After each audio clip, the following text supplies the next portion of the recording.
10-year-old Rowan and her aging German shepherd Valor were walking home through the snowy trails of Aspen Ridge when Valor's sharp barking pulled her off the path. What she found made her blood freeze. 2 police officers, half buried in the snow, bruised, bound with duct tape, left to die.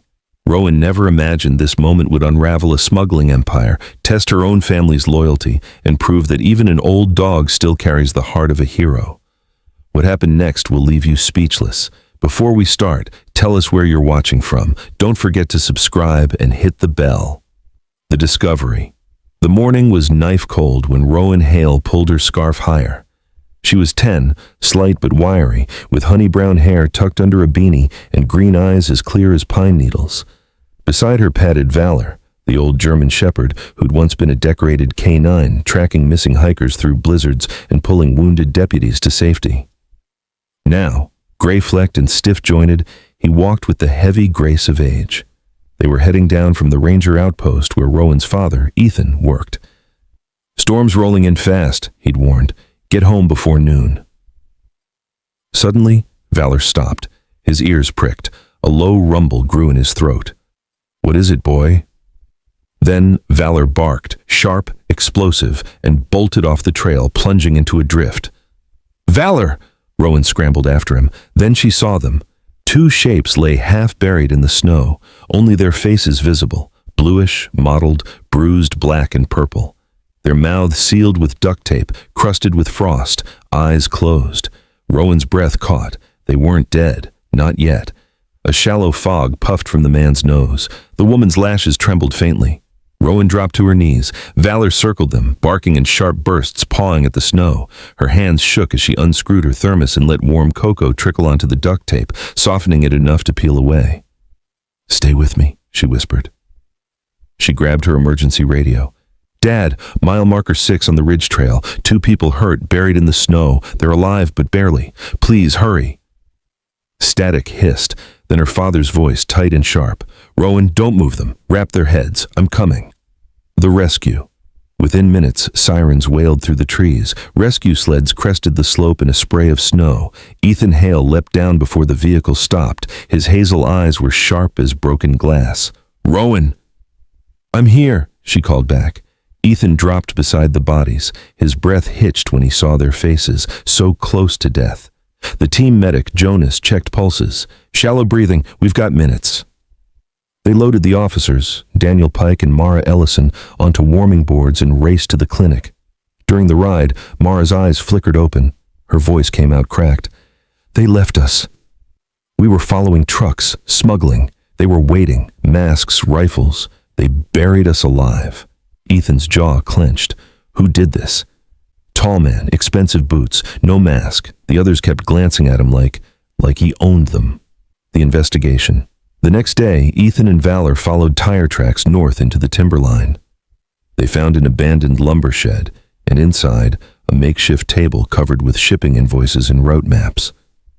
Red lines traced across the Montana border into British Columbia, marked with cargo codes, some labeled pine and spruce, others unlabeled, stamped Mercer Logistics.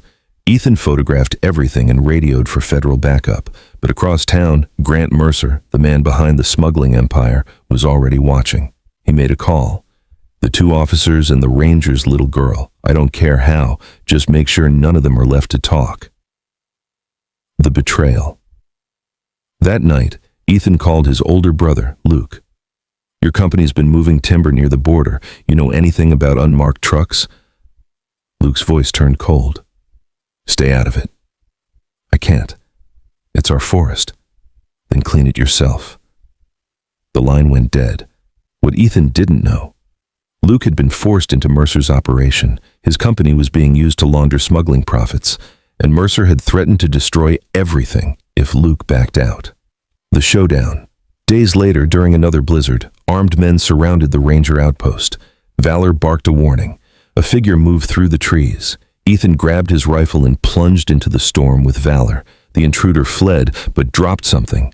Evidence linking Mercer directly to the attempted murders. When the storm cleared, Ethan, Rowan, Daniel, and Mara tracked the smuggling operation to a hidden lumber yard. Inside, they found stacks of forged documents. Then, a voice cut the silence. Stop right there. Luke stood in the doorway, pistol in hand. Luke, Ethan said quietly. Should have stayed out of it, Luke replied, voice flat. Mercer's using you. You're protecting a criminal empire. Luke's aim wavered. You don't understand. He said if I backed out, he'd bury us. Are you going to be the man Dad raised or the man Mercer bought? The gun slipped from Luke's hand. He sank to his knees. Mercer's clearing the yard tonight, burning everything at midnight. Then we move now, Mara said. The arrest. They raided the yard that night, but Mercer and his men were waiting. Just as violence erupted, Luke stepped between them. It ends here. Then federal agents swept in, red-blue strobes, rifles raised. Drop your weapons. Within minutes, Mercer was cuffed, his empire dismantled. Luke stood, shoulders sagging. I'm giving them everything. I'll testify. Ethan held out his hand. Luke took it, gripping hard. The ending. Weeks later, the courthouse delivered justice. Mercer sentenced to life. His lieutenants received 15 to 30 years each. Outside, Rowan stood on the ridge with Ethan, Luke, Valor, Daniel, and Mara. The forest spread below like an ocean of green glass. This land is federal now, Ethan said. Protected, no saws, no trucks, just trees. At a ceremony days later, Mara read, "For extraordinary bravery, Rowan hail, and for exceptional valor under fire, Valor." Rowan knelt, throwing her arms around the old shepherd's neck. Valor's tail thumped once, like a heartbeat. Sometimes the greatest miracles arrive quietly, in a child who refuses to give up, in an old dog who still stands guard, and in hearts that choose to turn back toward the light. If this story touched you, share it. Comment Amen if you believe in second chances, and subscribe for more stories of hope and courage. May God bless every heart watching this.